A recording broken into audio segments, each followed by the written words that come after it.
Hey everybody.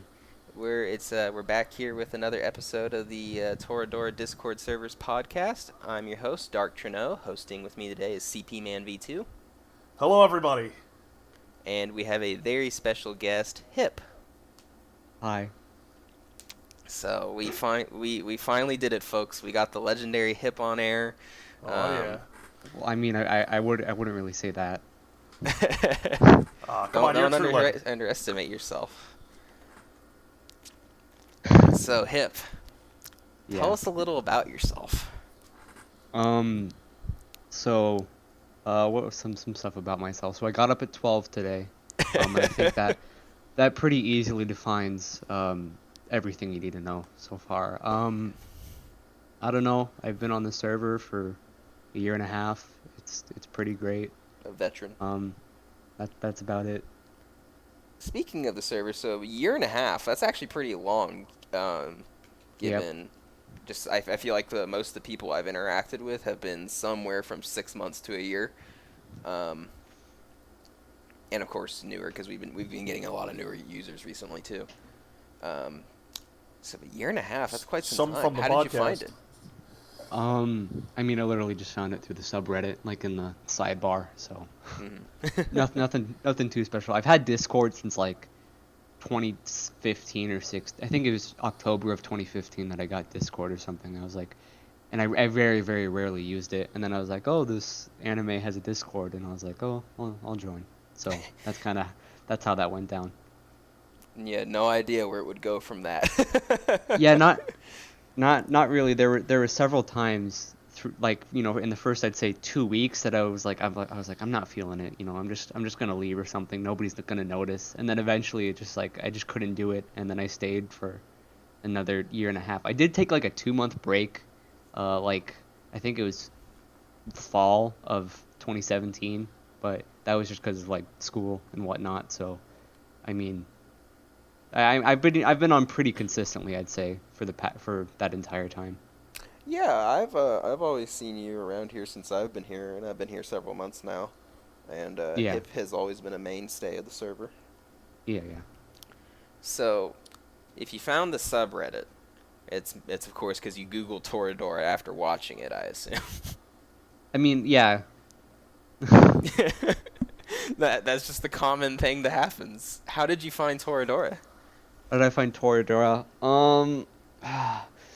Trying to remember how exactly I found it. I think there was like there's some video and showed up in my YouTube feed about it, and I was like, what the heck is this? And then I, checked it out, and I added it to my plan to watch. And how I usually decide anime from my plan to watch is I'll put it on a random number generator, or like a wheel, and Oh assign yeah. every anime a number, and then I'll just Randomizing. like spin it and see how it goes. And it landed on Toradora, and I'm like, well, I guess I'm watching this now. Really? What? Literally, what are the odds? That's fantastic. I mean, it was only like one out of like 25, because I had a relatively small plan to watch then. Hey, that means it only had a 4% chance of coming out, and it did. Yeah. So there you go. It truly is the anime of miracles. Sure. Um, that's so. Is that how you like determine how you're gonna watch every anime for the most part? Is just like, all right, I gotta RNG this. I mean, pretty much. I mean, if there's something that I'm feeling like I want to watch, like for instance, I think this was like a while ago. I really wanted to watch like non Biori or something. I'd Hmm. actually just go out and watch it. But usually, if like I'm just feeling like literally anything, then I'll just do it like that. I mean, right after I finish rewatching all the stuff that I wanna, I think Wishes had something to suggest to me, so I'll probably watch that so he stops harassing me or Yeah, bothering me. he was telling you to watch Soriori, I believe. Yeah, yeah. That's funny. I'm glad that you like if you really want to watch it, you go ahead and go straight Yeah, watching yeah. it. I can just imagine you getting like really frustrated when you've lost the rewatch like 4 times now on a roll, and you've like watched 8 other seasons of shows before you got to the one. Well, I mean, if I'm not feeling it, like when if it's just random and I'm not feeling it, I'll stop it and just put it on hold or something until later. But usually that doesn't happen. I remember, yeah, that's how I watched Chunibyo as well. And Oh, basically everything else. Now that's the interesting story. Oh man. Before we talk about Chunibyo, there's one question we have to ask because we keep a tally. Alrighty. Alrighty. Here's a really easy one for you. Favorite character in Toradora. Taiga is currently in the lead with 4 votes. Ryuji has 1, Minori has 1, and Ami has 2. Oh. I mean, I'm a Ryuji role on the server, so I mean, I gotta answer that. All right. Oh, there we go. Okay, another Ryuji man. Yeah. All right. There you go. I tend to think usually the main character male role gets absolutely no attention, so I mean, you know, you can't help but feel bad. Yeah. Especially in a show like Toradora, where Taiga literally gets probably, I'd say, 95% of the praise. Yeah. So everybody just forgets about all the other characters. Taiga doesn't get her development without Ryuji, so it makes. I a mean, lot of yeah, sense. exactly. It's a bit ironic, isn't it? That's just how it is. That the male A little characters bit. in a medium that is primarily male viewer base doesn't actually care about the male characters a lot of the time. Hey, but there's a reason for that. It's because, you know, everyone wants to slip themselves into the main character role. That's why so many MCs are usually so generic, so that they can be slipped in and pretend like they're in the harem. They even started looking generic, I feel like. I feel like every main character now is always black hair with gray eyes. Yeah, it's like Same style haircut. black or brown. Yeah, it's always the same thing. Now that with now we can with that slick back haircut or whatever. yeah. Oh man. So now we can ask about the anime of Hip's entire existence, really. Yeah, Chunibyo. that would be no, that'd be, you know, Sakurasao, obviously. Oh, come on, let's, you know, Hippie, it's not that bad. It's bad. Oh my god. I mean, I'm not gonna get upset at you for saying it's not bad, but it's just when I go and look at its rating, you know, I wouldn't usually have a problem with like ratings because I usually don't care, but when I go and look at its rating on MAL, I die a little bit on the inside. That is such, you know, that's such an interesting thing that you don't like that anime. That's like one of the most polarizing things to me when I think about you is you don't like the pet girl of Sakura-sao. It's weird. I might rewatch it sometime if I can give my soul to Satan, you know, maybe. But because you know, it depends really if I enjoy an anime or not is what's going on in my life at the time, or like just how I'm feeling. That really is up to I can my understand enjoyment that. of it. So maybe I just wasn't in the right mindset at that time, but I mean, I when I still look back at it, I just think that was such a waste of time. I mean, it wasn't really bad. It was a large waste of time. I did not. And there may be 1 or 2 episodes that I found mine like mildly enjoyable. I mean, I understand. I get it. So, anime's a bit of an emotional investment for you. I mean, I wouldn't say terribly emotional, but I mean, it's definitely it gives me, you know, something to think about, or you know, reflect on what's going on in my life or whatever. Like that's what happened with Chunibyo, and that's why it was such an influential anime to me, and that's mainly why I wouldn't say it's the best anime that I've ever watched. Chunibyo isn't, like technically, but I'd say it's the most meaningful and probably the one that I enjoyed the most. Okay. So with Chunibyo, for those who haven't seen it, can you give like a brief rundown of like the premise of it and how you found it? All right. So the premise is, I'm sure everybody who's watching on the server is familiar because of my ramblings, but it's basically, you know how kids in 8th grade or 7th grade think they're very important. I don't want to say edgy, but it's kind of like that. But they think they're necessarily important, or they have some kind of like powers or whatever. Right. So basically, Chunibyo isn't over dramatized. I don't know the exact word, but it dramatizes that kind of state of mind, and it kind of romanticizes it as well. So essentially, the main character Yuta, he used to have it, and then he figured out that, oh my gosh, this is so embarrassing. So you know, he threw all that behind him when he went to high school. Like he even went out of his way to move to a different school that was so nobody from his old school would know him, because he got this reputation of being that weird kid who like wears bandages around his arm and says weird stuff. But so he moves to that school, and and then he meets Rika, the other main character, and she has the syndrome pretty bad, and he finds it embarrassing at first, but then he realizes to accept it and see her for who she is, and then it's mainly an anime about like self-worth and accepting how other people are, even if you might not appreciate that they're that way. It's very acceptance related and based. So, how did you find that? Was it just on your list of RNG?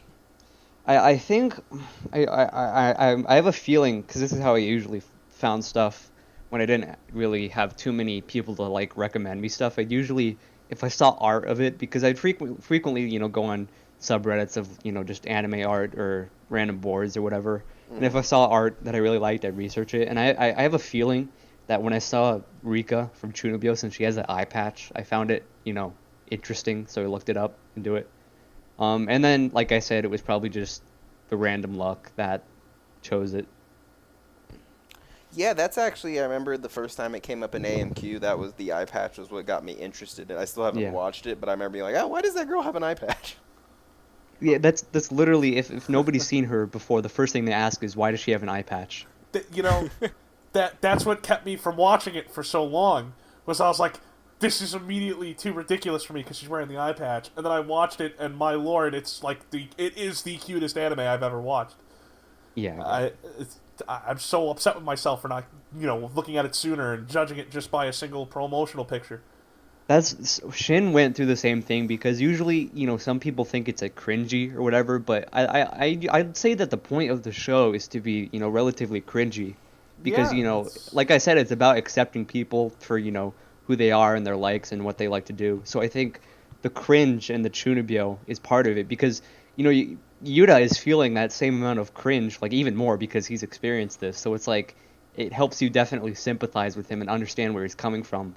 But also, by the end of the show, you really understand, why, and I won't go to spoilers or anything, but you understand why Rika is like that, why she has that kind of mentality of she's special or she has these powers or whatever. Mm-hmm. So, I mean, you really grow to understand why she's that way and why it isn't so cringy. I mean, if you look at it from face value, it's pretty cringy. So that's what Shin thought when he first saw it, and that's why he didn't watch it for so long. And then eventually, like, he snapped since I talked about it so much, and then watched it, and he loved it. Like, I think he gave it like an 8 or a 9. Yeah, I hold it in a very high regard as well. It's definitely worth the watch, and again, it is the cutest anime I've ever watched. Yeah. So, how did you get into anime as a whole? How did I get into it? I'd say my first exposure to it was, I was like a freshman in high school or like in 8th grade or something, and one of my brother's friends came over, and he's like 4 years older than me or whatever. And he wanted to show me Hunter x Hunter, and I was like, oh, I'll watch it, and I really enjoyed it. And then I just watched Hunter x Hunter for like a year, and then I eventually started to branch out to other stuff, and then eventually I took like a year break from it because I had school and stuff, and I didn't want to get too caught up in watching stuff. But then I eventually got back into it. I think the anime that really got me back into watching anime was Flip Flappers, probably. That really, yeah. That really got me back into it, because it's just, I've heard different mediocre things about it, but I think it's one of the most unique anime of all time. It's just, every episode is so different. Yeah, Wishes told me like it has everything. Like it touches literally everything. It touches, I wouldn't say everything, but it touches a lot. Like it even has like a mecha episode, which yeah.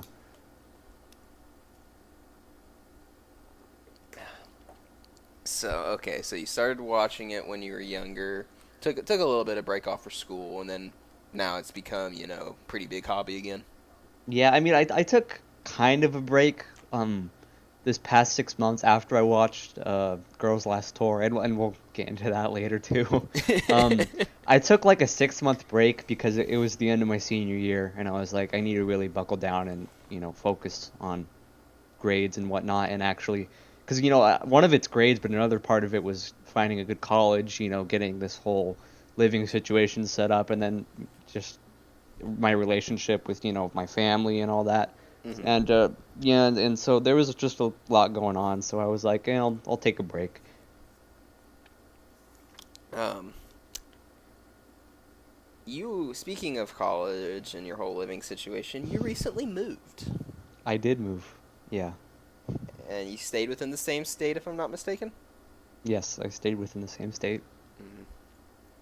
How would you describe that adventure, if it is qualifying as an Um, adventure? no, it definitely was an adventure. I'd say the month leading up to it was, I don't want to say stressful, but it was, have you ever had that feeling like you're going on vacation the next day and you're trying to go to bed the night before and you just can't sleep because like you're excited but also worried about leaving and all that and going somewhere new. Hmm. Oh yeah. It was basically that feeling for like a month. Like Oh. it was a very, there was a lot of anticipation towards it, and I definitely think um, I worried too much about it, but it also helped because I feel if I didn't think about it so much, I'd be not adjusting as well. But I feel already very comfortable moving, and I feel more independent and all that. Um, it definitely wasn't, the move wasn't as hard as I thought. There were like a few speed bumps along the way. Like we towed, or not towed, we got a trailer and moved all my furniture, up there because it's only like a 3 hour drive. Oh, okay. Um, so, but we got a flat tire on the way. I think it was the second way down, and then that took maybe an hour or so to fix. It was only a flat tire on the trailer, so that helped a lot. But it definitely was not as hard as I thought it would be. Moving was great. It went very smooth. I think I'd say one of the most satisfying moments of like my entire life was getting everything like unpacked and just kind of sitting there like, this is actually happening. Yeah. Like I'm actually moving and I'm actually doing all this by myself, and that felt, you know, good and very Hmm. very gratifying. So I'd say it was overall positive. I mean, there have been a few times where I've kind of felt that like I wish I was kind of home right now and like I miss my dog or whatever, but it's Oh yeah. not, that usually doesn't get to me too much. Um, no, that's good though. I'm glad you're actually settling in and not like panicking about being like completely, a place you've never, well, maybe not necessarily never been Yeah. before, but like Oh no, lived, yeah, that helped a lot because I have some family that lives in the city that I am right now because it's relatively close where I used to live. So Hmm. I definitely, the family here definitely helps, and I've been here a lot. Like I come here like twice a year, and I've been coming here every year for like my entire life. So I'm familiar with the area, but it's also, living here is very different than just visiting. So I'm discovering a lot of new places and what's going on, and the people here are very different from where I used to come from. How so? Um, I don't know. Everybody here is very it's a smaller town, so everybody here is usually like, they're always somewhere. If that makes any sense. Everybody's always out because the weather here is extremely nice, especially in the summer. Oh, Um, I mean, for yeah, that's it's good not because I'm burning every terribly day. hot. Um, yeah. So for the people, they're usually out a lot, and it's kind of, there's this mentality. It's very, everybody's usually very nice and accepting. I mean, there are a few people that are kind of like rude, but especially because there's a lot of local businesses here, so you'll go shopping and usually, the cashiers and stuff are, always asking, "Oh, how's your day?" And uh, like say you're buying like duct tape or whatever, they're like, "Oh, what do you need duct tape for?" They're very friendly, and I really like that about where I'm living now because where I used to live, it was a rather big city, and I mean, not in like my suburb, people were nice, but when you go to the big city, it was like, people were not too terribly nice to you. Hmm. So this But has I been a mean, really positive move for you. yeah, it really it has, and definitely the having family here and having been here before helped immensely. But also, I mean, if anybody else is like moving or anything, I'd really recommend wherever you're moving, just get familiar with it. Don't just stay in your house like all the time, because you really need to. Part of getting adjusted is being familiar, with what's around you, what's the area like, and I think going around eating at random places or restaurants and just literally just walking around and going and seeing what's going on is a very important part of getting adjusted to any really situation. Really, it definitely has helped being able to. I usually go out like every night and just walk around and see what's going on. I mean, I think I've seen most of what my area has to offer because I live relatively close to the main part of the town. Hmm. So it has, yeah, it's been very positive. I'm looking forward to it when it gets colder, because Oh. we actually get snow here, so Oh. that's gonna Oh be fun. wow. They told me about that where I live too now. It has not snowed once since I've been here 3 years. Mm. Don't hold your breath, if. um, do you have any funny stories from moving hijinks? I think They're not you necessarily both. funny, but good ones. No, I have a very funny story. So both of you, I might have you both of you might have know this story, but for the sake of the podcast, I'll tell it again. So, um, did I tell you too the story about the moth, the big moth? I've We seen know a you lot have of a reference moth to problem. it in that chat. Okay. So I did move with my girlfriend up there, and so this was we made a few trips up and down over a course of 3 days because again it was only a 3 hour drive. So when we got there the last day and got everything unpacked, and I think we like took a nap right after we got there because we were both tired. And I remember waking up and just going around checking out the backyard, seeing how everything was because I didn't really get to check out the house, when we were moving because we were moving so fast. And my girlfriend was with me. She was coming outside, and like she was saying something in the middle of that, and then she goes, "What the heck is that?" And on the wall in the corner of our backyard porch is this moth that I'm not exaggerating here. It's probably like 3/4 of a foot to a foot Oh god. wingspan because it was spread out. I looked up the species. It's called a black witch moth, and they're the biggest moths in North America, at least on the West Coast, which is where I live. Um, but and so she was like, what is that? And I was like, oh, it's just a big moth. And so we tried to shoo it away, and when it took off, usually moths they have this kind of like dainty float to them, but this one it was like a bird taking off. Like it made this rustling noise, and like it was you could hear like the weight of the air pushing around it because it was just so big, like a bird. So we shooed it away, and she made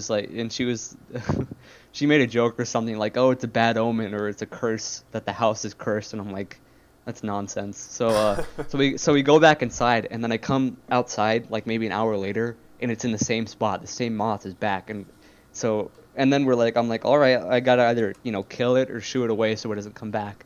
And so I think I got like a broom or something, and I went to go shoo it away, and it took off. It started to fly away, but then it immediately turned right around and started coming back for the porch Oh to man. land back. So, and it was fast. So we took maybe, I'd say 20 minutes of shooing this moth away and trying to hit it with like a broom, like, and knocking stuff over in the process, and just it was just this epic battle against the moth.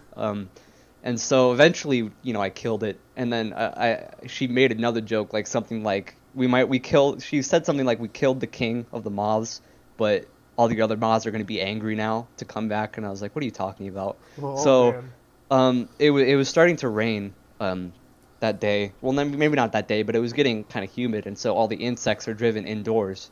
So over the No. next 3 days, we just had these little hawk moths all over the house, and so it legitimately felt like there was a curse or something on the house. And so A plague I mean upon your house. we still find those little moths around, and it was definitely a fun experience. I wouldn't say it was scary. Maybe for her it was, but that was a fun bonding moment with the moth. Oh man, I tell you what, I would be very unsettled after that whole situation, especially finding more moths. Nah, that's all right. Yeah, I mean, if it, take some time later to look up black witch moth. I mean, the name says it all, black witch moth. I mean, that just sounds like some kind of satanic demon.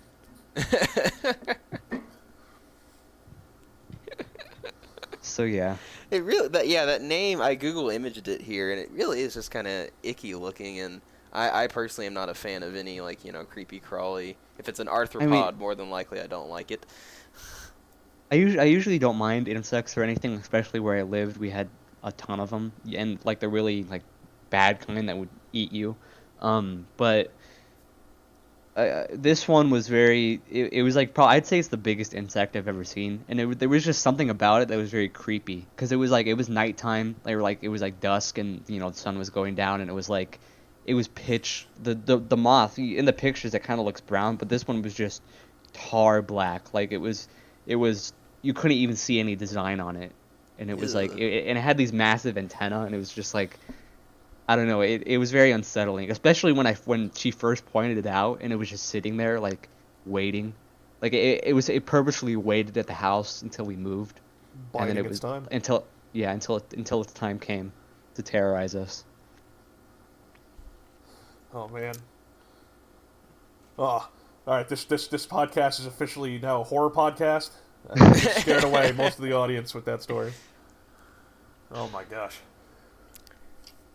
So, CP Man, do you have any questions for him about his move, or things you're just generally curious about? Well, there's something that I've been thinking about. Tell you the truth, I've been around the server for a couple months now myself. I came not too long after you, Dark Trennow. Obviously, neither one of us touches hip seniority at all in the server, but with the people that I've met in the server, I can name a couple off the top of my head that I hold in a high regard for being just generally kind people. I think of Big Head, I think of Shirt, and I think of Hip at the top of the list. Thank you. Yeah, Dark Trennow trying to trigger me on every podcast possible that I appear on. But at the top of that list, I think of Hip. And Hip, I gotta know, man, have you always been this kind of a person, like, your whole life? Because you are a nice man. I'm kind of hoping he has like a really like dark past that's made him who he is today now. Batman. I wouldn't say dark, but definitely I wasn't very happy with how I was. Like I'd say throughout that 12 to like 15 or 16 range, I didn't. Yeah, again, that's the time you're going through puberty, so you don't really understand what's going on, and it was a lot of things. It was school and my family problems and whatnot, and so I just wasn't very super happy all the time. I couldn't really find things to be interested in, and so eventually after a while I realized I really don't want to be this kind of sad person that isn't involved in anything, because even in school I stopped getting involved in stuff. I stopped doing after school activities. My grades were going down, and I was like, well, I got to turn this around. So with some help and all that, I eventually found a way to be a lot more positive. And I wouldn't say on the server is a very accurate representation of like how I am all the time, but I'd say I'd use the server as a place to come and just be positive and exercise that kind of skill, because positivity, being positive, I'd classify it as definitely, it's a skill that you need to you can work on it. You can be better about being positive, and there's also not being too positive to the point where you don't realize anything bad that's happening. So I definitely think that the server is a very good place for me to exercise being positive and whatnot, and not just positive, just being kind to people in general, because as you get older, because in high school you can kind of get away with not being too terribly nice to people, but I'd say once you start getting older, like in college like I am now, you kind of need to start working on those people skills and being kind and making sure of all that. I mean, at least for me, I don't know about others. I think that being kind is very it's a high priority for me. But yeah, I'd say I definitely and when I first joined the server, I wasn't terribly positive, but I wanted to. I put myself in other people's shoes, and I thought, I'd like to be more of a positive influence. I'm saying positive a lot. I, I don't, but yeah, I definitely say that. And the server has helped me definitely be more positive and keep my head straight and stuff. It's acted as a place. Everybody on there is so kind, to me and others. If there is something that's not as happy or positive that I need to talk about, people are usually very open to help, and so I appreciate that a lot of everybody there, and I think that compared to other Discord servers and other just groups of people in general that I've seen, I think our server is very uh what's a word other than positive? Upbeat. Yeah, maybe not upbeat, but they're very supportive and they're very I can agree with accepting. Yeah, they're very tolerant of things. Yeah, I think we have But a very balanced server for sure with when it comes yeah, to those kind of attitudes. yeah.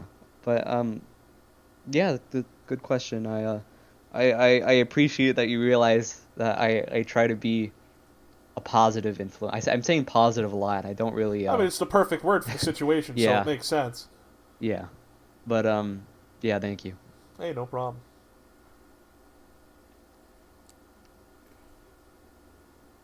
Now, what other than anime do you do for free time entertainment? Can you say that again? You cut out. Oh, sorry. What other than anime do you enjoy in your free time? Well, obviously, video games and whatnot. Piano was a really big thing, especially lately for me. Um, I've what else do I do? I do a lot of like hiking and stuff, and biking and whatnot. I haven't been able to do that since my move too much, but once we get more settled, I'll do that. Um, I don't know. I enjoy like math, I guess. Like just during my free time, I enjoy learning I'm sorry, new. math? Yeah, like just As with the numbers, that math? yeah. Wow. Hey, Sifi man, when did we say we were gonna have a nerd on the podcast?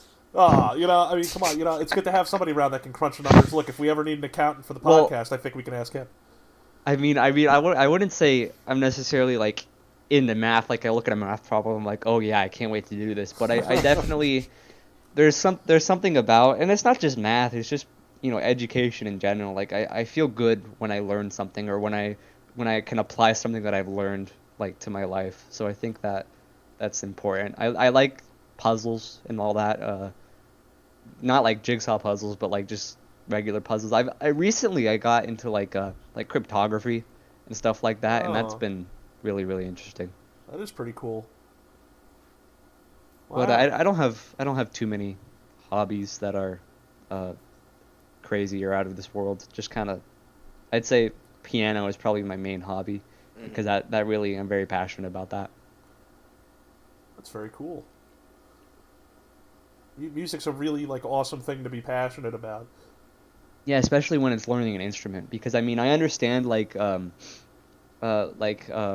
being passionate about music as in listening to music and really supporting bands and whatnot, but I definitely Yeah, think actually going out and learning to play an instrument and making music is very helpful, and it's very if you like music, if you like listening to music, I'd very like if you're passionate about it, I'd highly suggest actually investing in either learning an instrument or looking into making music because even if not too much comes of it, it's definitely a very good endeavor.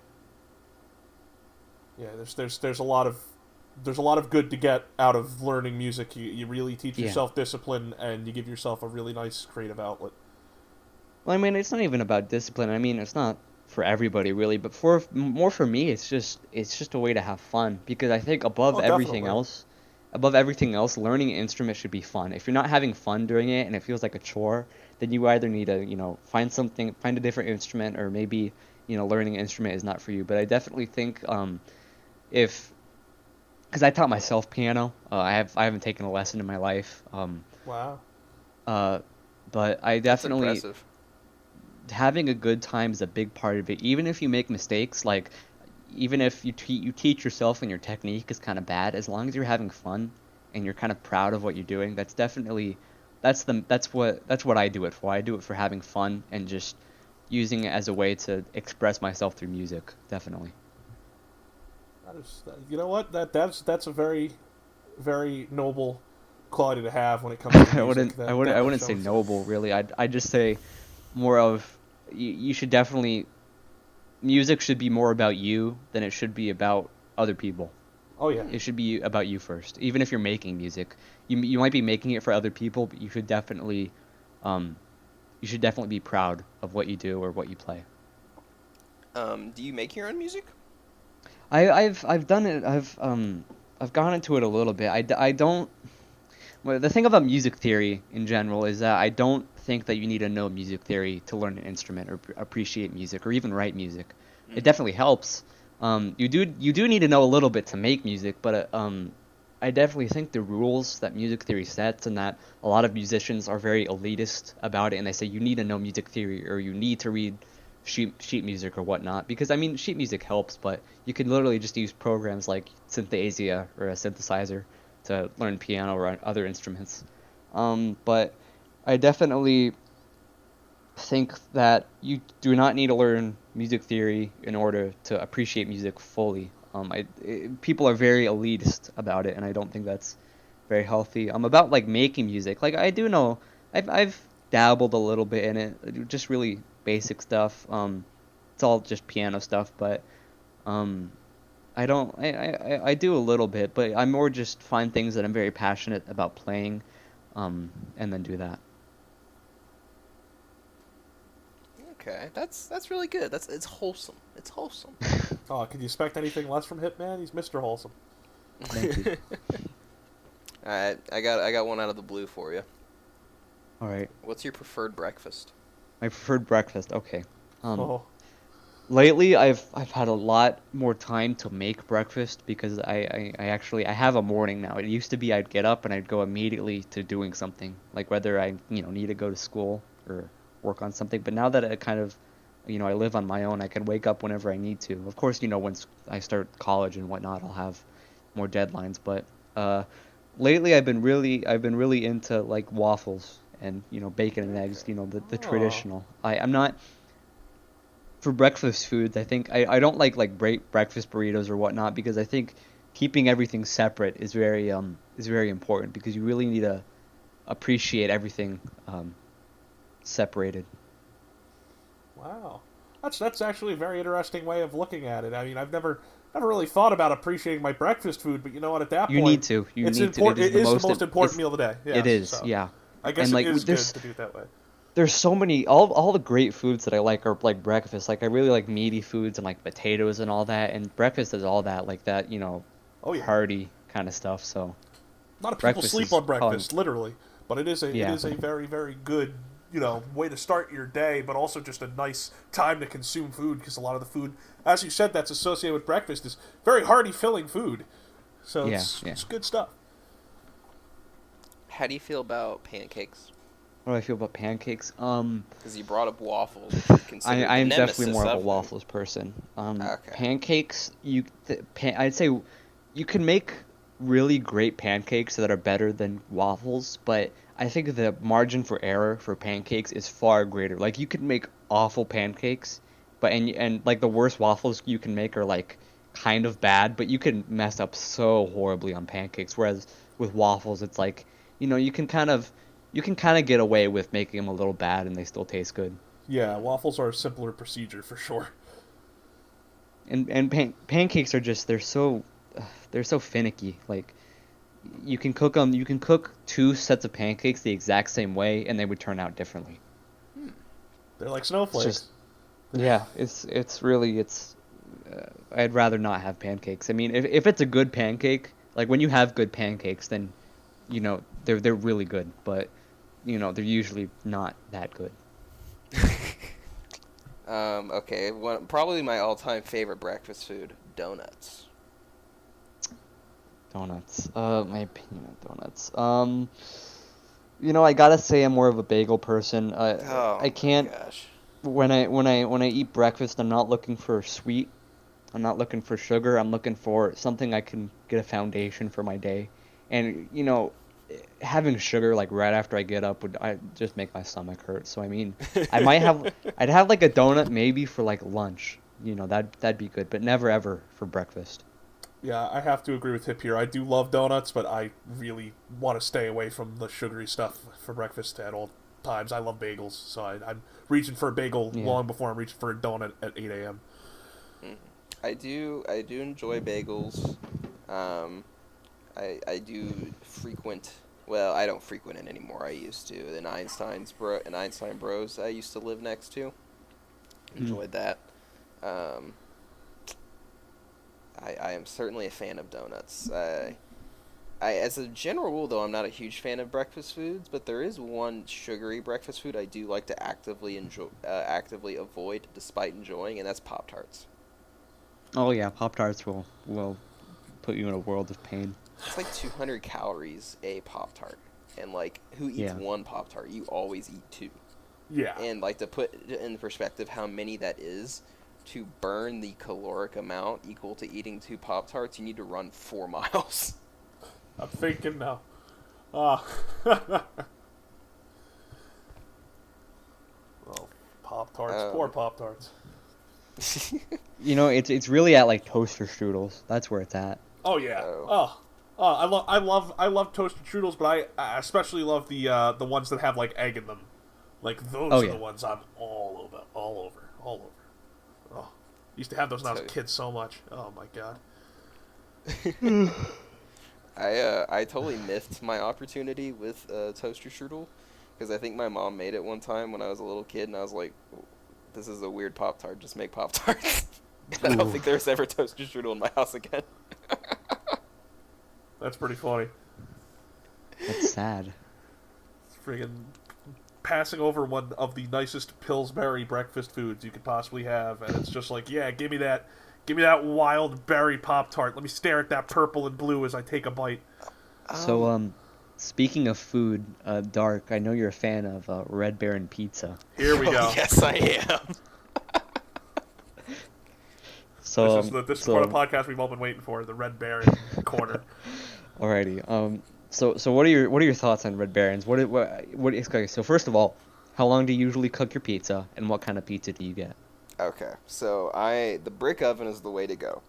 I have had classic crust before, but I find that the classic crust burns the bottom a little bit too quickly, and it's very crunchy on the bottom, and it overwrites the flavor of the pizza itself. Exactly. And then the classic crust has crispy crust anyway, so just go with the brick oven. It's better anyway. I always cook mine for 18 minutes because always for 18. I still want the cheese to be kind of white, because with the Red Barons they turn very yellow or golden brown really at the edges, and I still want some white at least in the center. Yeah, that's definitely the way to go. I do like the brick oven. It's very good, but classic crust is pretty good as well. But I think if I want to indulge in like an actual meal, I'll have the brick oven. But if I'm thinking of just a quick pizza to make, have you ever had the thin crusted ones? No, I actually don't eat thin crust pizza for the most part. So I really like thin crust pizza because it's like it's like a snack. It's like you can have a piece of it and you're not going to be super full like a regular piece of pizza. So literally, and those are so quick to make. Like I like a crispy pizza usually, and those usually take only about 20 minutes to make. I mean, it says like cook them for 15, but I like to cook them crispy, so I usually go for about 20. So I'm a fan of the thin crust. I'm also a fan of those singles, like the French bread and the personal pan pizzas. Yeah, I love me some French bread pizza, man. I'd like to think that some guy watching who like really loves Red Baron, like we're speaking to him right now, and he's just like, yes, I understand. His head is nodding so fast right now. This podcast is about to be the highest, most upvoted topic on r/Red Baron. I can guarantee you that right now. Hold on. Is that real? Actually, I'm gonna find this. Oh my gosh. About to have a lot of new fans that really want us to talk about Red Baron pizza every podcast. Red Baron, Reddit. Let's see. Enthusiasts. If there isn't, me and Dark are gonna make one. Oh, excellent. This will finally be the thing that There pushes is me not. over. There is not. Oh, this is. Oh, well. A new revolution Hold has on. been started. OC, Let me please try don't steal. Red Baron pizza. What's interesting is if you just type in Red Baron and you scroll Oh. through the results, one of them actually has a Toradora picture. Wow.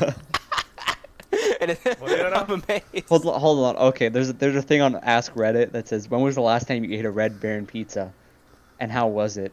And one guy has had one for a few minutes. Had one a few minutes ago. Brick oven crust, my favorite. Honestly, I could eat frozen pizza every day for the rest of my life. I'm a This simple is Dave person. Dark Trennow. Let's see. His name was Blind Wolf. Oh, well. Shout Dark, out to I'm telling you. blind_wolf. Hopefully he sees this and we can get a bromance going, because I think Yeah, Dark Trennow just yeah. found his next best friend. Yeah. Let's see when he was last active. Oh my goodness. Let's see. Yes, he's still active. So user/blind_wolf. If you're listening, Blind_wolf. find us. What a bizarre Somebody find him. shout out to have on this podcast. Wow. I mean, he likes the brick oven crust, so. I mean, hey. Power to him. So maybe this is the thing that finally pushes me to making that Reddit account, as I'll start the Red Baron sub. Seriously, let's do it. Oh my god. I'll post every time I make one. Pictures. Right? Your See, that'd be so much fun. Post a picture every time you make one. Your daily Red Baron. Number 1. Brick oven, pepperoni, and sausage. God, jeez. Oh my gosh. Okay. Um, Okay, let's stop talking about food. I'm hungry. Yeah, I gotta say, I'm hungry too. I don't know what I'm gonna make tonight, but dang. I'm upset that I had Red Baron last night, so I can't eat it again tonight, but who knows, maybe stranger things have happened. Yes, they have. Oh my. So, All right. let's see here. Oh, origin of your username, because it's hip with 2 P's. Okay, all right. So this is a great story. So there are several things that played into this. I think it started off as me and my friend from like 8th grade or freshman year. We would always I still know him, but we would play a lot of games together, and for some reason we'd find really like weird sayings to say during games. Like whenever we won, he would always say, "That was some spaghetti and meatballs." I don't Okay. I don't really know where that came from, but Does that count as a that was our Chewy thing. BU? I mean that was our thing though, and so my thing was always when I was about to go into a situation where I was about to like kick ass, I would always go, "I'm gonna give him the hippity dippity," and so I still say that actually sometimes in games. Like I'll say it under my breath, like it's sacred at this point. From now on, we're only VCing when we play games. I have to catch this in the wild. So my full username is hippity dippity, and like depending on what my account is, I'll add something to the end. So like my YouTube account is hippity dippity videos. My MAL account is hippity dippity watches anime, like and stuff like that. So my Discord was like just hippity dippity with an underscore, and then I shortened it to HIPP with an underscore. Huh. And I think on the Toradora server it's just HIPP. That is a very interesting story, actually. I'm very happy that it was so interesting. I'm glad it was too. The interesting thing here, though, is this just blows out all my theories of it being short for hippopotamus. But Well, I mean, the only bad thing is if you look up hippity dippity on Urban Dictionary, you get a lot of results for like old people having sex, which. Oh yeah, here we go. So. Like that. So I mean, if you just look up my username, you're gonna get that. So I mean, that's the thing. Oh man, I'm very happy at how Hip just low key dropped his fetish. It's fantastic. Oh gosh. Oh man. Oh, that was fantastic. Oh, that was a great story. Oh. Hip, you're a very interesting fellow. You are making this podcast one of the greatest podcasts to ever exist. Thank you. You're very welcome. So yeah, what next? What's something the rest of the server doesn't know about you? Something the rest of the server doesn't know about me. Well, they're all about to find out. Your social security number does count if you don't have anything.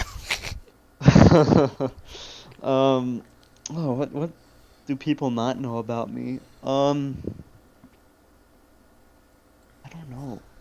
I don't really have any like bombshell things like, no, there's not really nothing. There's not really anything. Oh, that actually takes a second to think about.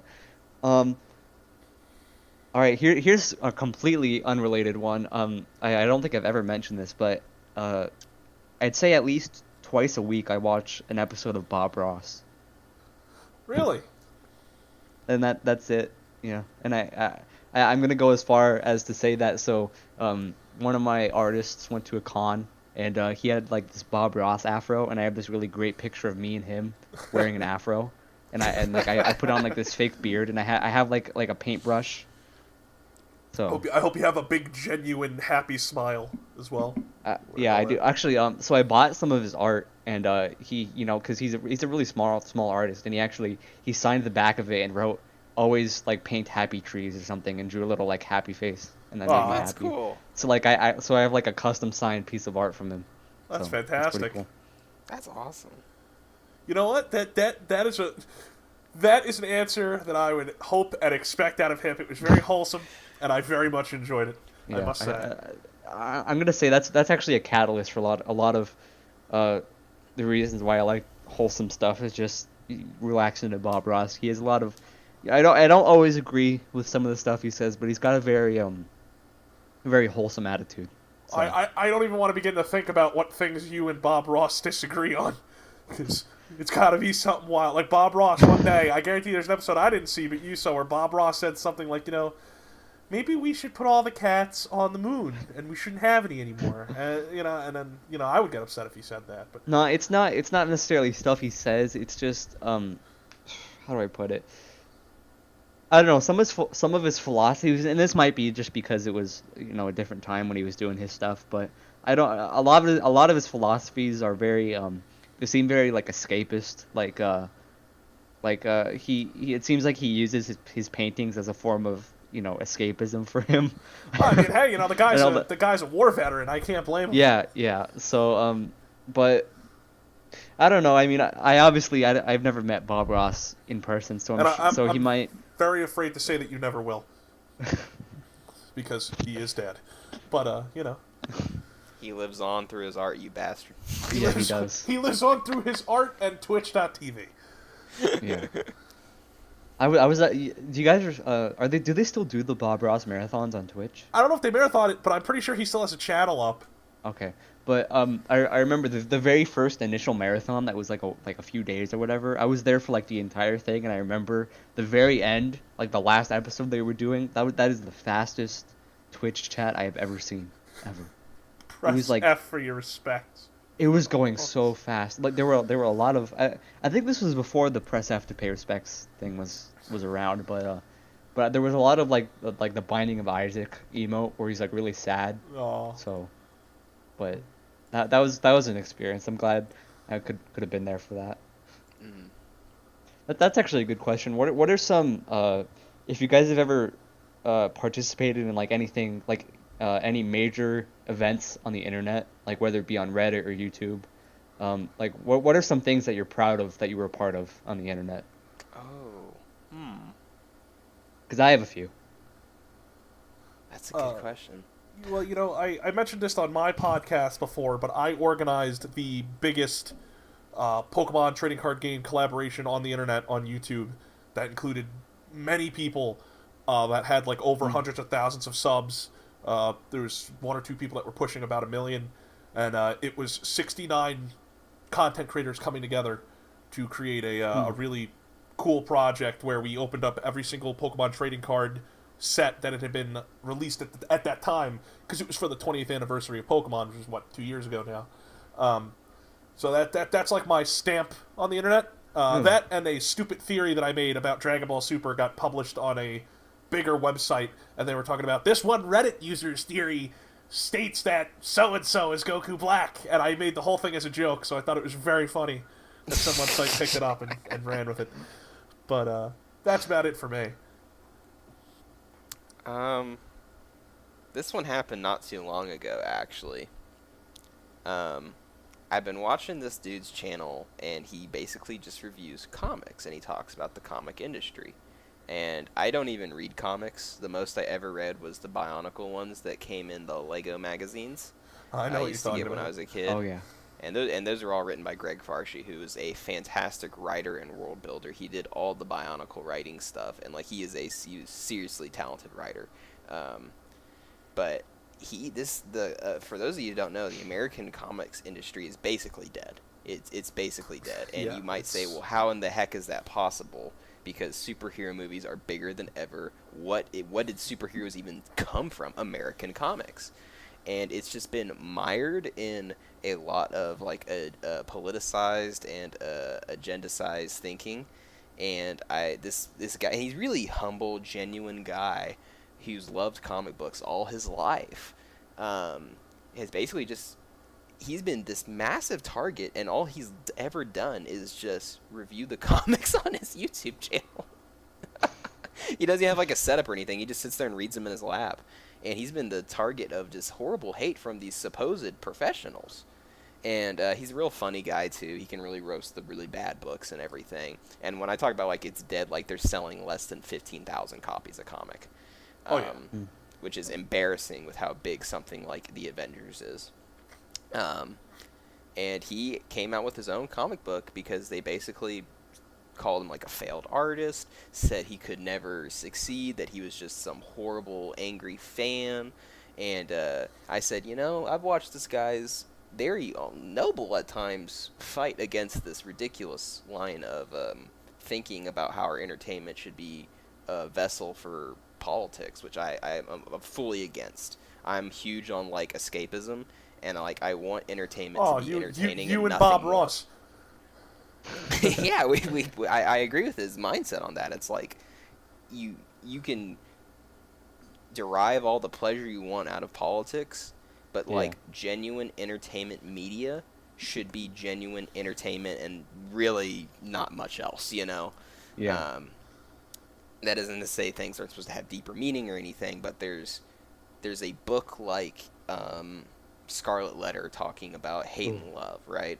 And then they're sitting there saying, well, let me tell you about my preferred economic policy. Like, that's very different. And it was a huge thing that he actually manned up, made his own book, hired the artists to do it, wrote an own story, and I'm proud to say I backed his Kickstarter. His Kickstarter that made like let me pull it up really quick. Now who is this guy, in case anybody wants to check out his book or his channel? His name is Diversity in Comics on YouTube. Okay. And his book is called Jawbreakers Lost Souls. And so far it is 3,867% funded. And $366,662 raised at the time of this. And I'm proud to say I bought I bought a book.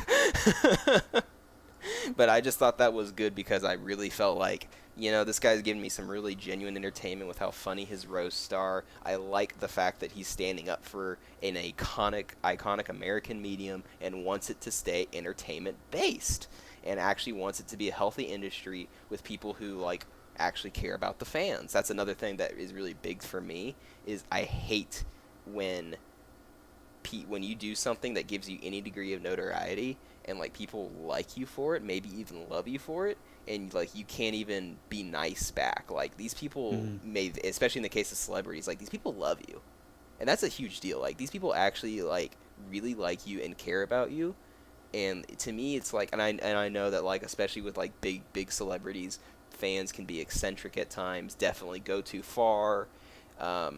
have strange mindsets at times, but these people love you. Like, show them some love back, you know? And to me, it's crazy that, like, in American comic books, someone who saw the Avengers movies decides they'll pick up a comic book, reads a garbage comic book, and then goes and sees the author of it on Twitter talking down and being outright rude and mean to fans. To me, that's just crazy. So I'm happy that I was part of that actually said, we're going to actually want our entertainment to be, one might say, wholesome again. You know, I gotta say, before, you know, we let Hip divulge his stuff. I'm disgusted with Google because, you know, as you told me what that was, you know, what it was called or what he was called, I wanted to just look it up real quick myself. All I did was type in the word Jaw, and Jawbreaker's comic was the very first thing in the autofill. So I just want to say, Google, listen to the podcast when it comes out like everybody else. Stop listening to it live.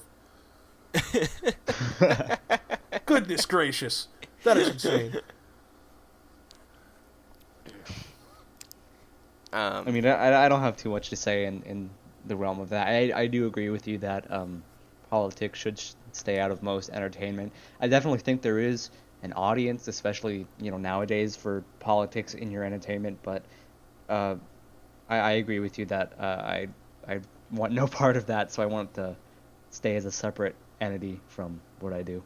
Right, and I apologize for going on that tangent there. Oh, no, I know no. mine, I was a little long-winded there. Something It's you were just very like, passionate about. It was interesting to hear. It's always good to hear passion. it just bothers me. Like, it's like when I like play a video game, because that's like my video games are my absolute favorite form of entertainment. I've been playing them since I was old enough to play them, and I've played a ton of systems, a ton of games from a billion genres, and I there'd be nothing pisses me off more, like when you like get a video game or something that like wants to be hip with the modern hey fun hip with the modern times by investing itself in the politics of its day. You know, and it's like, and I'm like, in 5 to 10 years this won't even make sense, you know. It's like, it should be fun, just like Reggie Fils-Aimé says. It's like, the game should be fun. You know. Yeah, I'm reminded of that Nintendo Direct with Reggie saying, "If it's not fun, why bother?" Yeah, there you go. There you go, Reggie. Oh, man. Well, we have hit our hour mark here, but we're certainly willing to continue because I think this is just going Hey, you know, great. people have been asking for longer podcasts lately. That actually is a thing. It's like people are saying, like, no, like, longer. And if there's anybody that we were going to do a longer podcast with, it's this guy right here. Yeah. Hip is the man. I've still got time. Like, I have like another 45 minutes. Okay. Tarchino's like, whoa, 45 minutes. This is groundbreaking new territory for the podcast, but let's see what happens. Let's be honest, Tarchino, you just don't want to edit it. You don't want the an hour and editing 45 for these minutes. usually isn't bad. So in my actual editing software, that's the easiest part. The worst editing is actually through Audacity, because Audacity is really cool actually about giving you a lot of voice modifications and editing. And so, like, if there's a background noise, I can edit it out. That is usually a pain, though, because, well, not specifically that one, but modifying people's voices. Because, like, Shin will be loud. You will be loud, CP Man. Then I'll be quiet. Lost is really quiet. And so I have to make sure I find the right balance for everyone, that no one is really out of vocal frequency, you know, with each other. That's actually the longest part of editing. Yeah. Well, I mean, I'm sure mine won't be too bad because I'm looking at my Audacity waveform right now, and when I'm not talking, it's just straight, you know, silence. That's a good idea to have you on. So, and I think we've been talking like pretty consistently, and like the talks have been quality. So I don't think there'll be too much to edit out. How can it not be quality with the three of us together? Come on. It was going to be quality. It was written in the stars long before we even gotten called to record this podcast. So, Hip. Alrighty. What video games do you like to play? I know you're not a big gamer, but what's your go-to when you What are you talking about? He's a massive gamer. Come on, he loves the games. Oh. Games are definitely... I haven't been playing too many lately because, again, I've been doing a lot of stuff. But I'm not. I used to be into like like any normal like young teenager like FPS is like I was never a Call of Duty kid. I was more like a like Borderlands and recently I played Titanfall 2 and that was pretty good. But and then I started branching out to like puzzle games and RPGs and all that and uh I definitely I'd say my favorite genre is either RPG or like adventure games. Those really speak to me. Um, in terms of like what kind of RPGs, if it's a turn-based combat, then it really depends. Like with Joe likes this game too. Bravely Default. Oh, I've heard of that. We both really like that game. And that's an instance where turn-based combat like does work. But I'm probably gonna get slandered for this, but in my opinion, the turn-based combat in Pokemon does not work Oh, for the hey. kind of game that it is. Hey. Well, I want to hear why you think it doesn't work, please. I definitely. Oh yeah, how do, you're a I think Pokemon guy, Sifi man. I think random encounters plus turn-based combat does not work Well, at all really. if well, yeah, you must not be a big fan of many JRPGs in general, then, especially ones from before the year like 2005. Yeah, I But definitely. It really for Pokemon is like a very mild offender of it. I mean, I definitely think when you're doing like gym battles, that is where the game is absolutely amazing. Also, when you're battling with like friends, that is great. But I definitely think let me rephrase. I don't hate Pokemon. I think Pokemon is a great game.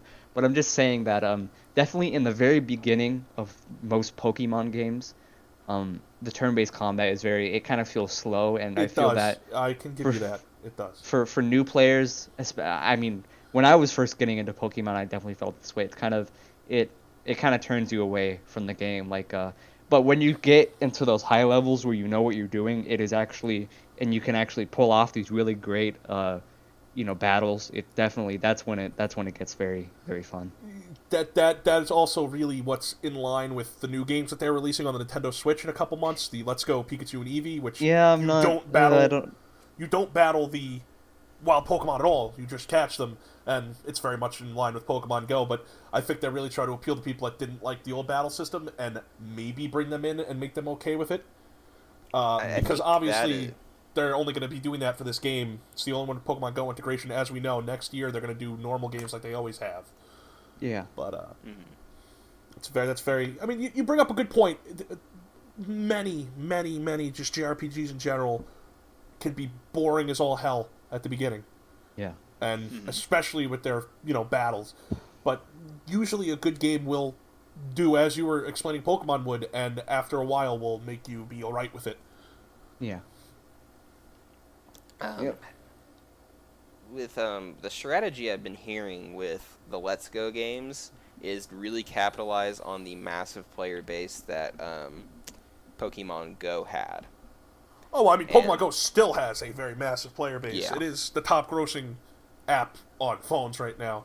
It has been for a couple months now. The main reason why they made those games, just in general, is because they're capitalizing on nostalgia and Pokemon Go being at a new height of popularity once again. They're only doing this to make people buy a Switch to play it, and then hopefully get them to want to play Pokemon again, so they buy the main games that are coming out next year. That's almost like 95% of why these games exist. Yeah. So have you been following Octopath Traveler at all, Hip? Because that's I have. turn-based JRPG. I definitely I know Video Game Donkey recently made a video like slamming it, and I watched it and I was like, the things he talked about that I usually enjoy in JRPGs that he didn't like, I usually like those kind of things. He complained a little bit about the turn-based combat, which I mean I played the demo for Octopath, and the turn-based combat was actually fun. It was a lot like Bravely. So I do plan on getting it by holiday of this year. I'm definitely in no hurry to get it right now, especially with school starting soon. I don't need some massive JRPG to eat my time. So, speaking of eating time, a game I've been playing for a while now. You two have maybe heard me talk about it. Has anybody here played like Factorio? I've heard of it, but I haven't played it. It I have not played it myself.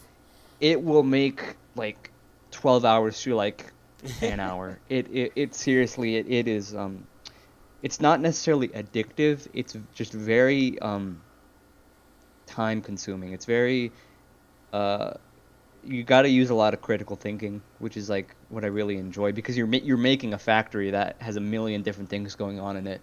And the way, I mean, you start from scratch, you make the factory, so like once you get to a bigger factory, you feel like you've kind of mastered it and you know actually, you know, what's going on, what you need to tweak, and it gets so in depth in the later stage that you need to be like managing where your power goes and, you know, the output of items and how fast you want things to be going, and I need to, you know, have this speed conveyor belt and what's, you know, this kind of stuff going on, and then if one part of the entire system doesn't work or you put it together incorrectly, then the entire factory is not going to work, and it's very it's hectic, but it's very fun, and that's probably I've been playing that constantly over the summer. So I have a friend who plays it, and he's an engineer, and I know you're a physics guy, so it makes sense y'all both like that. Yeah, I do. School I'm going to is a heavy engineering school, so I'm probably going to be going into the field of engineering. Definitely, it definitely speaks to me. Hold on, let me get some water. All right.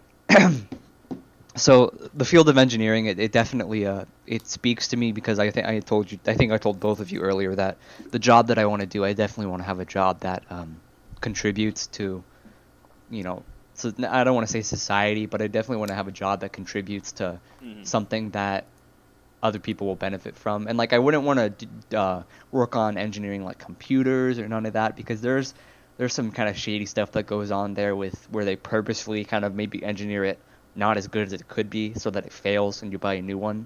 Like right. I'd be interested in like, you know, engineering maybe cars, or like my dream job would be being some kind of engineer at NASA, either a software engineer or just something along that, because I'm very I'm an avid believer in that space travel and all that kind of stuff is very key to humanity in general. I think it's very important. Maybe not right now, because with, you know, we have kind of environmental crisis going on. Well, maybe not a crisis, but we definitely need to take more care of our planet, I think. And maybe doing space travel on top of that is a little bit much, because when the system of space travel we have right now is very I don't want to say it's dirty, but we're creating a lot of debris in orbit that is not good. And you know, when you're in space and you're going fast, even a fleck of paint, flecks of paint in space, when they hit a spacecraft, it's literally like a bullet. Like it leaves a big dent. So I mean, you can imagine if a spacecraft is going into space and a chunk of metal or something, or a needle. Because there's, have you heard of the project that went on where we sent a bunch of needles into space to help with radio frequencies? No, I haven't heard of that. So I forget when this was, but essentially we sent a bunch of little metal needles, maybe not little, like foot long metal needles into space, and a bunch of them, I think a couple thousand. We sent a bunch of those into space because they would help with radio signals, because they could bounce off the needles. Mm-hmm. But it backfired in event, because there's a certain area in the in orbit where satellites are, that's very key for radio transmissions and stuff. So having a bunch of reflective surfaces there would help out a lot. But it backfired, and a bunch of the needles started going into big clumps, and kind of fusing together, because when you're in space, you got the sun and all that, and so they kind of, metal does not do too good when it comes together up there. So that's kind of, they've recovered a lot of it. It's cost a lot of money. I forget what the actual status of it, but we have a lot of them still up there, and I think a few, like one or two of them have been recovered by the ISS. So that's kind of a big problem. Basically just littering in general in space, because if you think about it, if we litter enough up there, we're going to create... Have you guys seen WALL-E, the movie? Yeah. by Pixar. You know when it zooms out from the Earth and there's just a bunch of satellites and crap all around the planet? Basically, that's what could happen. Polluting space. Yeah. Oh my god. Yeah, it's a big problem. As if I'd destroying say. our own planet wasn't enough. Let's destroy the thing our planet, floats around in. I've never heard somebody refer to the atmosphere as the thing that floats around the planet. Oh boy. Alrighty. So yeah, that's. Well, that was actually a rather interesting thing. You see, I'm liking this. I'm liking that throughout this podcast. I've been learning. It's nice. It's nice. I know. I know. Dark Trennow over here. He wants to be an educator of some sort. So take notes here. Do I? Yeah, you want to educate I mean, the youth of he's America. educated me about a lot. Yeah. See, look, you see. All right. To be fair, I don't know how far you can go as professor in Franxology, but I mean, power to you. All right. So Such you a guys bad have been joke. asking me questions about anime. So I don't know if you answered this on previous podcasts. What anime are you two watching? Currently. What are you guys into? Oh boy, I have a really long answer for that. So I guarantee you boy. that Trennow is short. So why doesn't he just answer it first? Is mine short? We'll see. Okay. So, what I'm watching currently is Darling in the Franxx. I'll be finishing that this week. I'm very upset that I'll be finishing it this week because I really, really do love Darling in the Franxx. Unironically, I know it's trendy to bash it now after episode 21, but I thought it was great. I still think the show is great. I recently finished All the Ramen on the Sky, which was actually, even though it was only a one season thing, it was better than I expected it to be. I do keep up with, of course, My Hero Academia. My Hero Academia and Darling in the Franxx are the two that I'm always like, ooh, those are out. I'm gonna watch those. Legend of the Galactic Heroes is really good too. The new reboot, Die Neue These. I also have I'm always watching like the Evangelion rebuilds from time to time because I do enjoy those a lot, and Eva is my favorite anime of all time, so it's not uncommon for me to be like every few weeks, oh, you know what I should watch? Rebuilds. I do have them all on DVD, so yeah. Well, that answer was a little bigger than I thought it would be, but I can thankfully say that my weebdom will shine through a little bit more than yours. So I'm watching, counting it off in my head. So if I'm talking seasonals, which I am watching, this is my second straight season watching anime, the second time that I'm watching things in a season when they're airing. I did last season, obviously, in the spring. I watched like 5 shows. Right now I'm watching 9 shows that are airing this season. 2 of them carry over, which is My Hero Academia and Steins Gate Zero. But the stuff that, has just aired, or just started airing this season, I'm watching Grand Blue, Island, High Score Girl, Miss Caretaker of Sunoharaso, Hanebado, which is that amazing-looking badminton show, Asobi Asabase, and Cells at Work, which is just a gem, which is a whole lot of fun. But outside of those, I'm also watching in my spare time. I haven't watched them in a little bit, just because I don't feel right watching my stuff that hasn't aired, like that has aired completely already, when I still have stuff to watch that's new. As in, like, if I miss an episode on a Tuesday and I'm just sitting here on a Wednesday, and it's like, should I watch my anime in progress, or should I watch that episode I missed? But the other anime I have is I watch Space Dandy weekly on Toonami. I've just missed a couple weeks, but I have to go back and catch up, and then get back to watching it this weekend. And I'm also watching Barakamon and Gabriel Dropout. So that is what 12 anime altogether that I'm currently watching at the moment.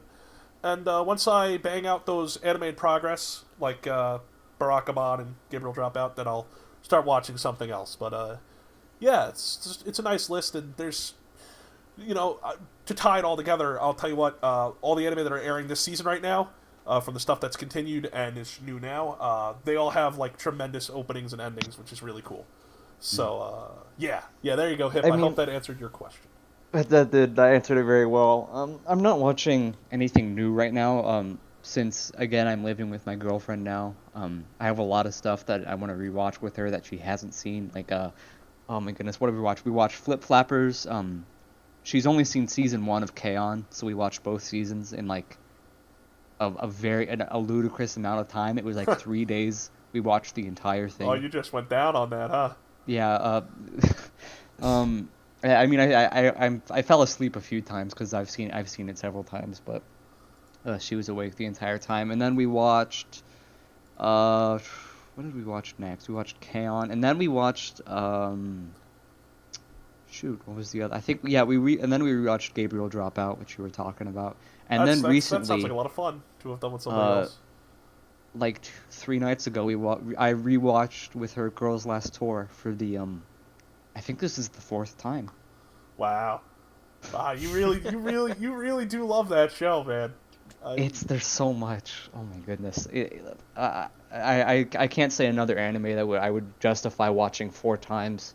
You know, out of not just for enjoyment. Like watching this 4 times, I'm still noticing stuff that I didn't notice before. Wow, there you go. That's pretty cool. There's so much stuff. Yeah, it's always nice when you have an anime that you're like that. You're that cool with, you know, that you can actually sit down and watch that many times. Because there aren't.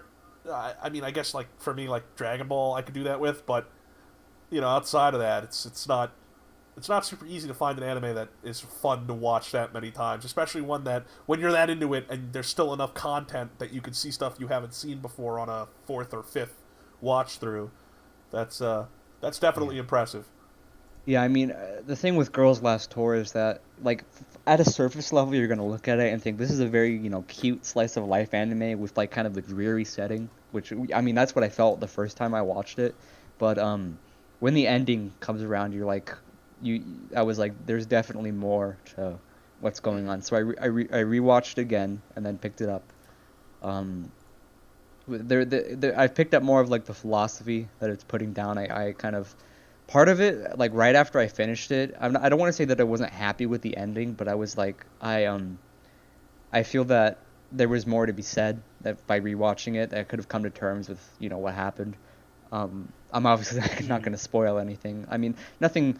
I'm gonna say the story, the show has no to little story, but it has an immense amount of plot. And like by story, I mean there's not a whole lot of character development that happens throughout the show. Like they kind of have a little bit at the end, but there's not too much. But in terms of plot, as in what's going on in the world, what these 2 characters, why they're there, all that kind of stuff, the atmosphere and all that, there's a lot to be said. Even like literally, I think the show tells a lot of its story simply by the setting, because of that city that they're in, and kind of the post-apocalyptic world. But definitely there's a lot of content, and that's why I recommend it a lot, because it's you can watch it simply as a cute anime, but you can also watch it as an anime with a lot of substance that will keep you busy for a while. Mm-hmm. It's definitely it's up there. I think it's like my second favorite ever. That's pretty awesome, especially considering how much I know you like Genebio. So I'd say so cool. Girls Last Tour is technically from looking at it from like a technical standpoint is the best anime I've ever watched, like structurally in terms of how quality it is. Chunibyo is the one I enjoyed the absolute most, though. I mean, that has the most meaning to me.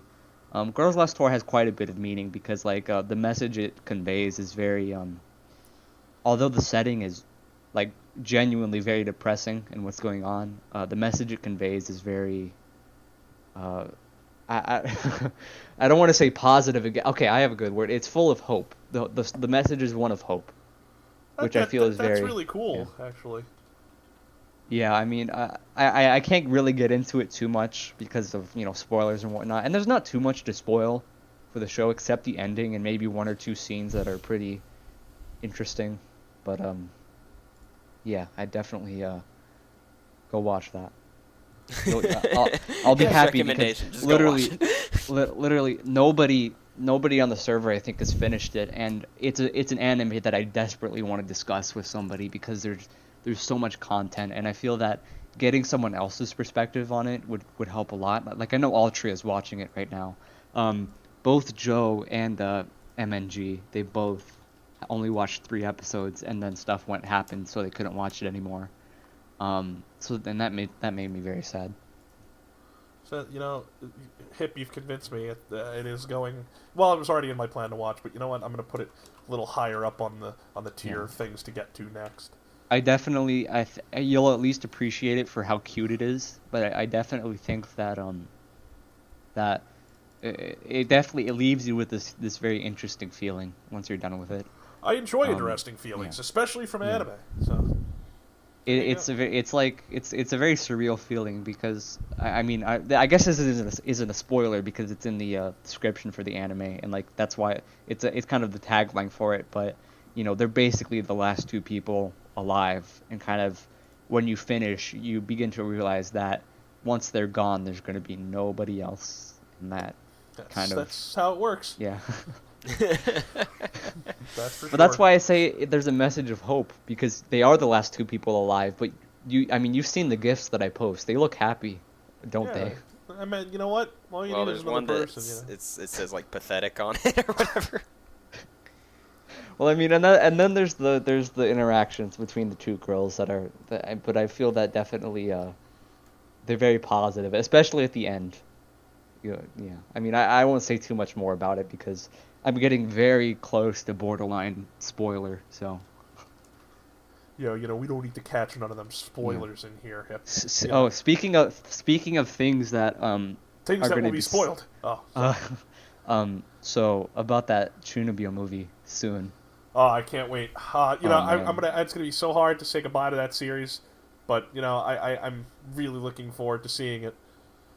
So I have some insider information, exclusive Toradora podcast information that from the people I've talked to that have seen it, because I have several, because I'm very serious about this and I want a lot of updates. I know know the guy who's translating it. I know the guy who translates the light novel, who's translating them to English, and I know a few people who live in Japan that have seen it, and they have told me that it's very it wraps up their relationship extremely nicely. Like Good. And right now on MAL it's it's like an 8.7 or something, or maybe not an 8.7, but it's like it's up there. It's definitely, I think the Chunibyo season 1, which was the best one. That's like an 8 or something, isn't it? Or an 8.4? No, it's a 7.9. I thought. Is it really? It's like it's I thought it was a little terribly low.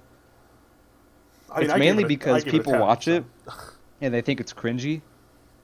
These fools, they can't appreciate the art. Yeah. God. Yeah, but let me look it up. Well, there's just something special about that series, man. Obviously, I don't need to tell you, Hip. But... Oh yeah, you'll yeah, it's a 7.9. Huh. I don't know much about Chuni, but I kind of thought it was hailed as a bigger deal than what a 7.9 would lead us to say.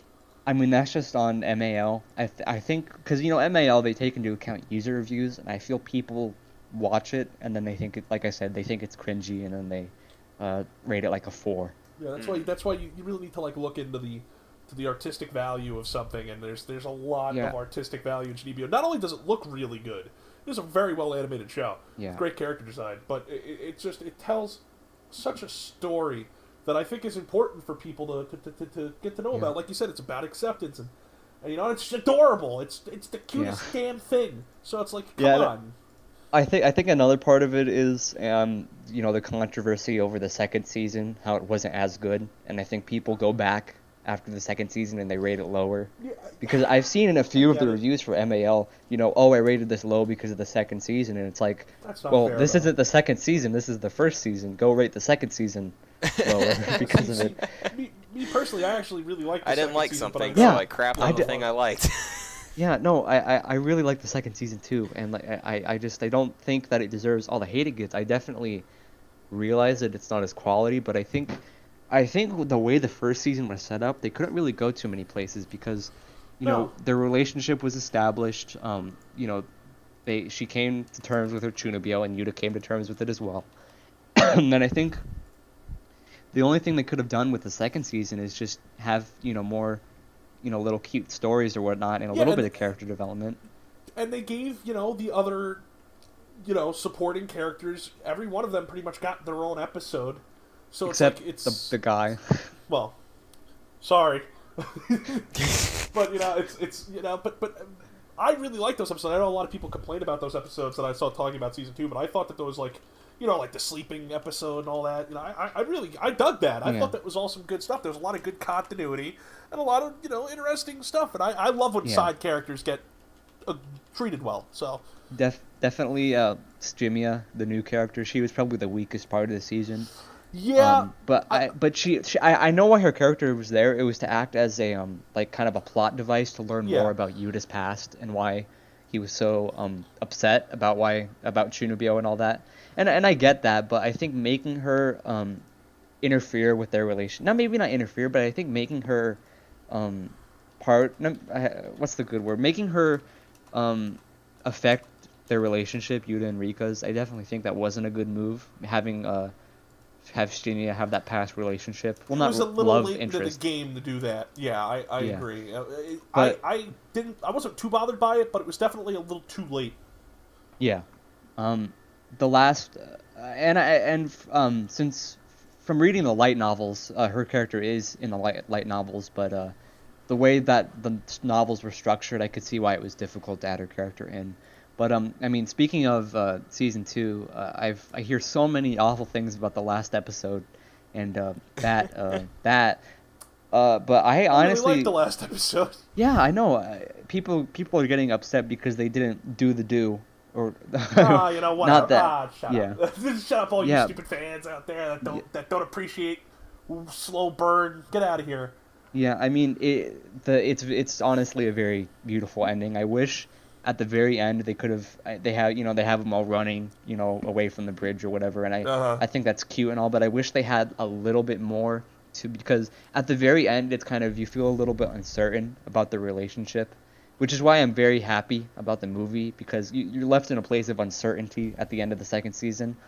But from what I've seen from the movie, there's a very confident message that's sent about their relationship. I'm wholeheartedly looking forward to that without a doubt. Oh yeah, well I'll keep you updated on how that's going.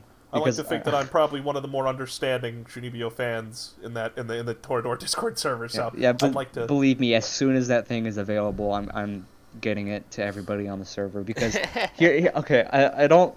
Oh my goodness, I don't know if I should talk about the official Chunibyo server or not, because I don't want to start any beef or drama, but.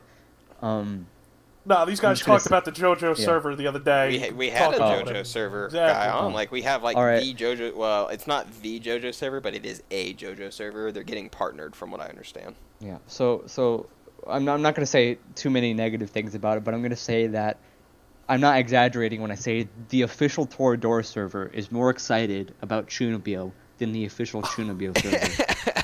That's pretty funny. That's pretty funny. It's. So they have channels for a million different other anime, like K-On! And Yu-Gi-Oh! And Arrow Manga Sensei. Oh my god. And just My Hero Academia. They have so many channels for that, but they don't have a Chunibyo channel. They do not have a Chunibyo. Just expect everyone to use the general chat for Chunibyo? Is that what? But then what do you talk about just general shit in then? And then in general they don't talk about Chunibyo. Okay.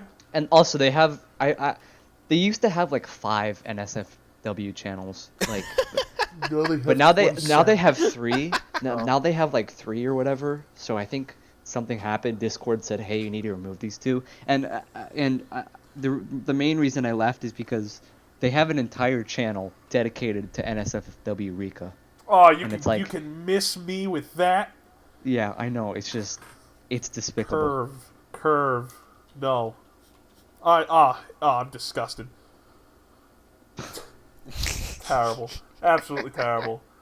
The only thing that could be worse, the only thing that could make this any worse for me is if Dark Trennow decided to get cheeky before this was over, but I don't think he's gonna. But now, Hip, have you heard of an anime called? don't you say it! Don't do it! I did not say that to set you up for that. I said that out of pride for you controlling yourself. Goodness gracious. Oh my god, guys, we have hit over an hour and a half of this podcast. Hip, you were the longest podcast that's happened so far, I think. That's incredible. By half an hour. Wow. Look at that. And a lot of people thought they'd never hear anything other than Hip's classic sniffling. But you know what? We got the longest podcast period thanks to that. I have to be honest, there was a Hip sniffing joke made by, I think it was in Joe's episode, where we're like, we'll get Hip on and he'll just sniff for an hour. Hey, look, if you had done that, I would have been more than happy. Everyone knows how I feel about Hip sniffing. Oh. Because you're going to go back and watch all of them, you're going to get to like episode 3 and you're going to be like, man, they talking mess.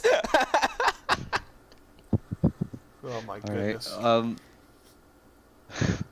Actually, you know what? That would be pretty good, Hip. What if before we ended the podcast, you gave us all a sniff? Yes, just a sniff. Yeah, just a nice sniff. Nah. Come on. That's only for Toradora Discord members. Oh, see that, guys? If you're listening to the podcast right now and you're already not a part of the Toradora Discord server, you just got your number one reason to come and join. Yeah, I'll personally come into voice chat and read Burger King foot lettuce and then sniff at you. This is the if people don't come join this server and I miss out on that, I'm gonna be very disappointed. I personally enjoyed Hip Reading Hour. That was a really fun voice chat. That was not fun for me. I legitimately felt dirty after that. Like I had to take a cold shower, and I never take cold showers, and it was like I had to take a second to just realize what I just said, and I'm doing my best to just kind of erase that, but I remember sometimes, I'm not joking. The other day I woke up in a cold sweat, and I was thinking about it, and like sometimes I'll go into my internet history and then just look at that, and I'm like, it's sickening. I completely understand, man. I get that way about certain things too. What was funny though is I asked him to read the entire script of the first episode of SpongeBob. That was he fun, actually did. No, it was really good. Oh, I'm so upset I missed that. He did voices too. It was great. What do we? All right. What is the official Toradora podcast going to have like a script reading for just a podcast, just script reading? We're going to read an episode of SpongeBob. We could do that. I wouldn't mind doing that. So in that vein, I don't know. I am not this is not an announcement. This is not a promise or a guarantee. But I've tossed around the idea to people, and I think both of you have heard them. I know you have. Can you guys hold on for like a minute? Sure. Hey, Trennow, this gives us a perfect opportunity to thank everybody. By the way, I'm sure there might be more before it happens. You might have done it yourself in a previous podcast recorded before this one, but how about we say thank you to everybody for helping some of our episodes get over 100 views? Because that's just incredible. Yeah. As always, guys, thank you so much for watching, your amazing feedback. We really do appreciate all of it. We love the fact that you watch. It is absolutely awesome when we see you guys talking about it, or people talk to us about it, or when people... gosh, I've lost count of how many people... And it's been going on since the first episode, which shocked me. I would have thought that maybe around like 10 episodes in, someone would have joined. But since episode 1, we've had just we've had like real 6 flow. or 7 people come in specifically saying that they came from the podcast. Yeah, exactly. We sit there and say, "Oh, hey, welcome to the server. We're really glad to have you. You know, how'd you find us?" And it's always like, "Oh, well, I watched that podcast," and I was like, "That's really cool." They watched the podcast, or they were on the Reddit and they saw the podcast, and it made them want to join the Discord server. Mm-hmm. You know, it's nothing short of spectacular, and just thank you guys so much, really. Yeah, we now have 2 episodes over 100 views, and I'm 100% with CP Man on this. Thank you guys. Yeah. And don't worry, guys, my episode will be the first one to 200 views. Yeah. Oh God, I hope so. Let's see, you were episode 3, right? Yes, I was, and I know 4 and 1 are the episodes with over 100 right now. Mm-hmm. You're doing pretty good, though, 85 views. All right, that's not too bad. I mean, it stagnated a little bit. You know, it hit 80 like a week ago, but, you know, it's okay. But, look, all people need to do is hear me right now in this podcast and on our, you know, another one that we released with HoloFan, and all they'll need to do is say, hey, that CP Man V2 guy's pretty cool. I'm going to go back and listen to his. So the more that I'm in the future, people are going to go back. So trust me, one day someone's going to be looking at our 100 podcast backlog, and they're going to be listening to this one, and they're going to be like, oh, I should go watch the CP Man V2 one, which will already be over 200 views at that point, I hope. But it'll only Yours get does have more 6 views. likes, though. Look at that. See, oh, I told you And that's before. another thing, guys. Like, we have a pretty good amount of likes and comments on these, and we're really thankful for those too. It lets us know you love them. We're really glad. It lets us most importantly. Sorry, CP Man, I didn't mean to cut you off there. Go ahead. No, it's good. No, please, by all means. It lets us know, most importantly, to me at least, though I suspect once I say it, CP Man and Lost would be like, oh yeah, that you guys are enthusiastic about it, and we love that. We love the fact that it's we are actually producing something people like. I do read the Reddit. I know I still have yet to make my Reddit account. I'm sorry. I will get on that, though. But, someone was actually asking about, when is the next episode is going to release. It's been about a week, a little over a week. And I was like, it's cool because it was, it actually, A, made me sit down and edit, and B, actually was people actually really like this. They're looking forward to it, and that's just spectacular. It really is good motivation to find out that people care about your work, huh? Yeah. and I already know, hey, look, we're pushing well over an hour and a half, almost an hour and 45 minutes in this podcast. I'm sure we're going to be wrapping it up relatively soon, but, we're giving people a extra meaty, double XL pepperoni fucking Red Baron pizza right now, okay? Without a doubt. Without a doubt. Oh, my. Hey, Hip. Sorry about that. Sounds like Hip Oh, has it's all returned. There we go. So we are about to hit an hour and 45 minutes. Alrighty. You want to wrap it up? I think so. I think almost a double-length episode. Is Alrighty. there anything, though, you want to talk about before we move into the outro? I don't know. Solid response. Hey, look, man, I don't know either, man. Do any of us know? Well, Yeah, if sounds like CP that's Man, do you have anything you want to bring up? Look, I got a couple of things I just want to say real quick. A couple people were asking for shout-outs from me on the podcast, from the server. I want to give a big shout-out to Big Head. I want to give another shout-out to Altria. I'm going to give a big shout-out to Shirt, who asked me to say that Shirt is great, and it's true. She's great. Big shout-out to Shin, who's not here, but I wish he was. And Lost, too. Good brother Lost, wish you were here. And just a big, tremendous thank you to Hip for being on the podcast today, because, oh my god, Nice. this has been a ton of fun.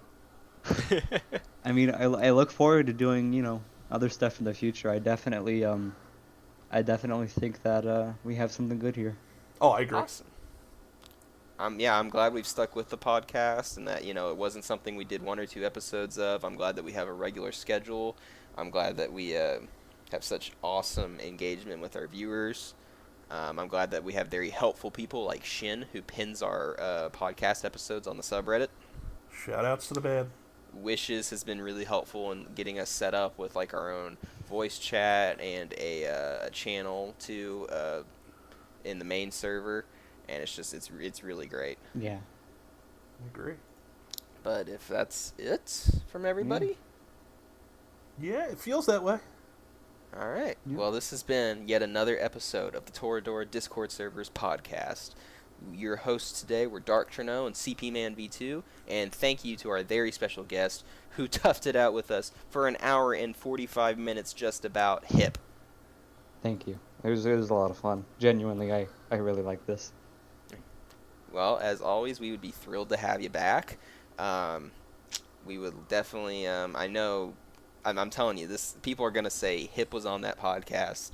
I need to be on an episode with Hip. Shin is going to say it. I'm calling it right now. Yeah.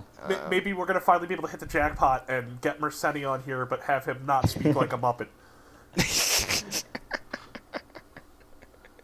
Maybe. We can the dream.